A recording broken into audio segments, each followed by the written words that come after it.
Spring has sprung. Which means it's time to get those container gardens going. Hopefully you don't break your containers though. I blame a few too many seasons out on the deck. Thought she was blaming me, to be honest. But no matter which way it happened, there's an easy way to fix it.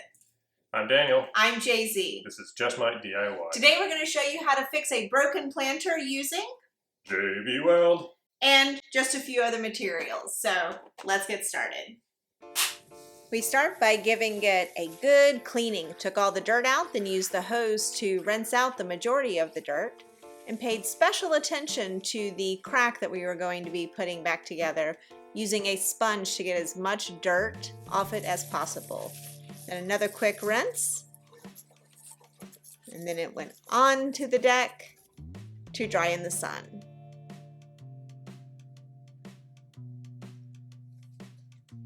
We're using 99% pure alcohol to get rid of any of the oils or grime that could impede the bonding process. One last little cleaning to double check.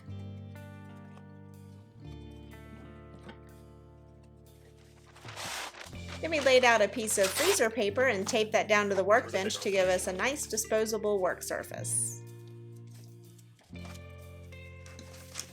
Pull out the JB Weld. It's a 1-to-1 ratio, so nice straight line of both of them squeezed equally.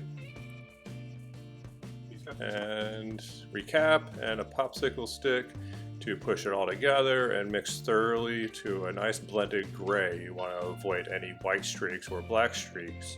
Just have a solid gray color. With a popsicle stick, we're going to apply liberally to the bonding edge. Try and put more to the inside than the outside of the display edge. And you'll see another small popsicle stick come in here in a second to help get into the little areas that the larger popsicle stick just struggled with.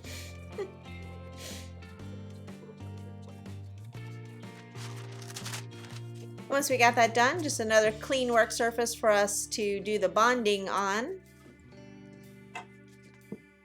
And like a 2-piece jigsaw puzzle. So difficult. Boom. Oh, I got it wrong. No, wait, it's fine.